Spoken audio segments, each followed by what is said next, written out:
સુરત જિલ્લામાં ગેરકાયદેસર દારૂની પ્રવૃત્તિઓ અને બુટલેગરોની બેફામ પ્રવૃત્તિઓને લઈને કોંગ્રેસે સરકારને ભીંસમાં લીધી છે। કોંગ્રેસના મહામંત્રી દર્શન નાયકે ચોંકાવનારા આંકડા જાહેર કરતા જણાવ્યું છે કે સુરત જિલ્લામાં 538 જેટલા બુટલેગરો સક્રિય છે, જે દારૂ સહિતની પ્રવૃત્તિઓ ચલાવી રહ્યા છે। કોંગ્રેસ મહામંત્રીએ આ યાદી તૈયાર કરીને રાજ્યના મુખ્યમંત્રી અને નાયબ મુખ્યમંત્રીને સત્તાવાર રજૂઆત કરી છે અને આ આંકડાઓ પર તાત્કાલિક પગલાં લેવાની તથા કડક કાર્યવાહી કરવાની માંગ કરી છે। નાયબ મુખ્યમંત્રી હર્ષ સંઘવીએ તાજેતરમાં જ જાહેરમાં દારૂના અડ્ડાઓ તાત્કાલિક બંધ કરવાની વાત કરી હતી। ગુજરાતના નાયબ મુખ્યમંત્રી શ્રી એક જાહેર સભામાં એક જાહેરાત કરી કે 24 કલાકની અંદર સમગ્ર ગુજરાતના કોઈપણ ખૂણામાં દારૂ, ડ્રગ્સ, તાળી, મેન્ડ્રેક્સની ગોળી કે નશાકારક કોઈપણ વસ્તુની માહિતી મળે તો મને ટેલિફોનિક, મૌખિક કે લેખિત જાણ કરશો તો 24 કલાકની અંદર ગુજરાતના લોકોના હિતમાં હું પગલાં લઈશ।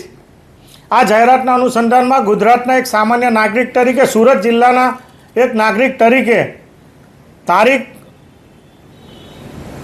18/5/2024ના રોજ 21/5/2025ના રોજ મેં પત્ર લખીને માંગણી કરી હતી કે તાત્કાલિક અસરથી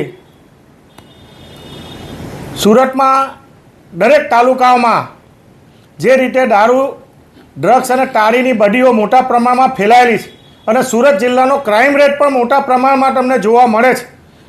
દિવસે દિવસે ચોરીના બનાવો, દિવસે દિવસે મર્ડરના બનાવો મોટા પ્રમાણમાં જિલ્લાની કામગીરી નબળી હોવાના કારણે અને સુરત જિલ્લામાં છેલ્લા ઘણા સમયથી 3 વર્ષથી વધુ સમયથી ઘણા પોલીસ અધિકારીઓ કામગીરી કરે છે। આના કારણે જે કાયદો અને વ્યવસ્થાની પરિસ્થિતિ જળવાવી જોઈએ અને હાલમાં જ ફરીવાર ગઈકાલે મેં પત્ર લખીને માનનીય મુખ્યમંત્રી શ્રી, નાયબ મુખ્યમંત્રી અને ડીજીપીને 538 જેટલા સુરત જિલ્લામાં લિસ્ટેડ બુટલેગરોની યાદી જે પોલીસ વિભાગ દ્વારા તૈયાર કરવામાં આવી છે અને આવા બુટલેગરો ગૃહ ઉદ્યોગની જેમ આ ધંધો બનાવી દીધો છે અને તમે કલ્પના કરો કે એક બુટલેગર પર 20થી 40 જેટલા ગુનાઓ નોંધાયેલા છે।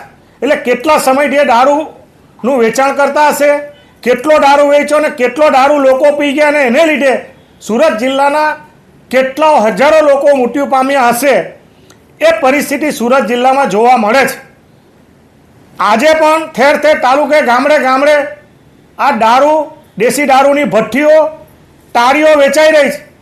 અમે વારંવાર પોલીસ વિભાગને ધ્યાન દોરવા છતાં પણ પોલીસ વિભાગના જે મળતિયાઓ છે, જે વહીવટકર્તાઓ છે, આ બુટલેગરોની સાથે સાંઠગાંઠ રાખીને મોટા પ્રમાણમાં આ ધંધો મોટા પ્રમાણમાં સુરત જિલ્લામાં વિસ્તર્યો છે। દિવસે દિવસે તમે જો કામરેજ તાલુકામાં ગઈકાલે ખુલ્લેઆમ દારૂ વેચાતો હતો, અમારા તાલુકામાં પણ, મારા ગામમાં પણ તાળી અને દારૂનું મોટા પ્રમાણમાં વેચાઈ થઈ રહ્યું છે। જે પ્રકારે સુરત જિલ્લાની પરિસ્થિતિ છે અને હાલમાં કડોદરા પોલીસ સ્ટેશનને પણ 3 મહિના પહેલાં એક બુટલેગરે માથે લીધું હતું। એલસીબીમાં કામ કરતો એક લોકરક્ષક દળનો અધિકારી, કર્મચારી 1 લાખ રૂપિયાની આ બાબતની લાંચ લેતા પકડાયો હતો।